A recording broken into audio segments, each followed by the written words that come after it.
अभी की सबसे बड़ी खबर सारण यानी कि छपरा और सिवान से आ रही है और बिहार के माननीय मुख्यमंत्री नीतीश कुमार की महत्वाकांक्षी योजना शराबबंदी ने एक बार फिर से 27 लोगों की जानें ले ली है। वहीं 49 की हालत गंभीर बनी हुई है। 7 लोगों के आंखों की रोशनी चली गई है, यानी कि 27 लोगों की मौत हो गई है। 49 लोग मरने का इंतजार कर रहे हैं और 7 लोगों के आंखों की रोशनी चली गई है। और आपको बताते चले, एक बार फिर से बिहार में जहरीली शराब से मरने वालों का आंकड़ा सैकड़ों तक पहुंच सकता है और बताया जा रहा कि मरने वालों की संख्या लगातार प्रति घंटा बढ़ रही है। आपको बताते चले कि बीती रात तक मरने वालों की संख्या मात्र 6 थी, लेकिन सुबह होते होते ये संख्या 27 पहुंच गई है और बताया जा रहा कि प्रति घंटा 5 से 10 लोगों की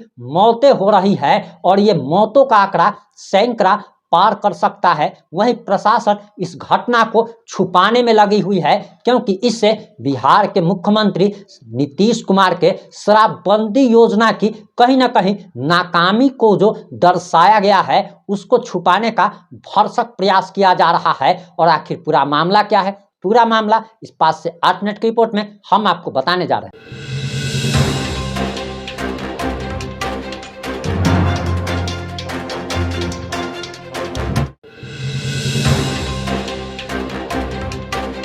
नमस्कार, मैं प्रिंस कुमार सिंह और आप देख रहे हैं पॉजिटिव इंडिया। इस वक्त की सबसे बड़ी खबर सिवान से आ रही है, सारण छपरा से आ रही है और मरने वालों का आंकड़ा लगातार बढ़ता ही चला जा रहा है। चारों तरफ चीख मची हुई है और चारों तरफ रोते हुए लोग नजर आ रहे हैं। आप जरा सोचिए कि जहां पर 27 लोगों की मौत हो जाए, 49 से ज्यादा लोग अपनी मौत का इंतजार कर रहे हो और 7 से ज्यादा लोगों की आंखों की रोशनी चली गई है। आखिर वहां का मंजर क्या होगा? चारों तरफ चीख मची हुई है और आखिर इन मौतों का सबसे बड़ा जिम्मेदार अगर किसी को ठहराया जा सकता है तो उसका नाम नीतीश कुमार है, जिन्होंने अपनी जिद के आगे इस शराबबंदी कानून को लगातार लागू किया हुआ है और जिससे लगातार अभी तक हजारों की संख्या में लोगों की मौतें हो चुकी है। आखिर इन मौतों का जिम्मेदार अगर नीतीश कुमार को नहीं ठहराया जाए तो फिर आखिर इन मौतों का जिम्मेदार किसे ठहराया जाए? क्योंकि बिहार में जो शराबबंदी कानून लागू है ये कहीं ना कहीं पूरी तरीके से फेल्योर है, असफल है। शराबबंदी लागू होने के बावजूद भी बिहार में शराब मिलती ही है, महंगी मिलती है, जहरीली मिलती है और जहरीली शराब पीने से लोग मरते रहते हैं। और नीतीश कुमार मरने के बाद 1-2 लाख रुपया का मुआवजा दे देते हैं। और आखिर नीतीश कुमार लोगों की कब तक बलि लेते रहेंगे? सारण और सिवान के लोग तो यहां तक कि नीतीश कुमार को नरभक्षी कह रहे हैं और कह रहे हैं कि ये आदमियों को मार मार के खा रहा है। आखिर ये आरोप कहां तक सही है? वहीं मीडिया रिपोर्ट्स के अनुसार जो जानकारी आ रही है, दरअसल उसके अनुसार बताया जा रहा कि सिवान और सारण के 16 गांवों में जहरीली शराब पीने से एक महिला समेत 27 लोगों की मौत हो गई। 49 लोगों की हालत गंभीर बनी हुई है। मृतकों में 23 सिवान के और 4 छपरा के रहने वाले हैं। बताया जा रहा कि सिवान के 5 और सारण में 7 लोगों के आंखों की रोशनी भी चली गई है। सिवान सदर अस्पताल में 37 जबकि छपरा में 12 लोग भर्ती हैं। पुलिस के अनुसार कई लोगों ने भगवानपुर हाट में लगे मेले में बिक रही पाउच वाली शराब पी थी। कुछ लोगों ने पार्टी की थी जिसमें भी यही शराब पी गई थी। सिवान में 17 लोगों का अब तक पोस्टमार्टम हो चुका है और यह भी पता चला है कि कुछ लोग का अंतिम संस्कार परिजनों ने चुपके से कर दिया है। यानी कि ये जो मौत का आंकड़ा जो हम आपको बता रहे हैं, ये मौत का आंकड़ा कहीं ना कहीं 4 से 5 गुना है। लोग जो है जिनके परिजन मर रहे हैं जहरीली शराब से, वह पुलिस से बचने के लिए, क्योंकि अगर जहरीली शराब से अगर कोई मरता है तब उसके परिजनों को भी पुलिस द्वारा परेशान किया जाता है, पूछताछ की जाती है कि आप बिहार में शराबबंदी है तो शराब ये आखिर लाया कहाँ से। और इस परचन में ना पड़ने के लिए परिजन लाश को चुपके से जला दे रहे हैं, जिससे मरने वालों की पूरी संख्या पता तक नहीं चल पा रही है।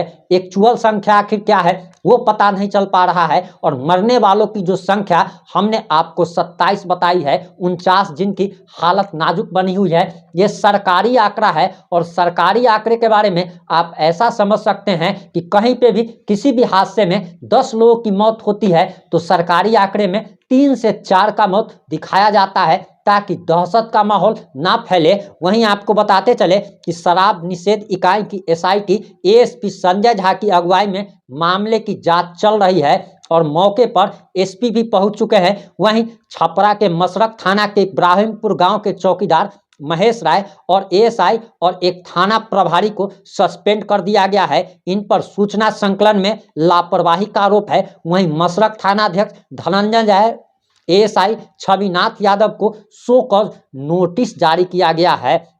आपको बताते चले कि इससे पहले भी 1 साल पहले भी इसी एरिया में 71 लोगों की जहरीली शराब पीने से मौत हो गई थी और इसी एरिया में हुई थी। इसके बावजूद भी ऐसी घटना का दोहराया जाना कहीं ना कहीं पुलिस और प्रशासन पर भी सवाल खड़े करता है। और पुलिस और प्रशासन से सबसे बड़ा सवाल यह है कि जब बिहार में शराब बनती है तो आखिर बिहार में बिना थाना प्रभारी और पुलिस की मिली भगत के शराब आखिर बिक कैसे सकता है।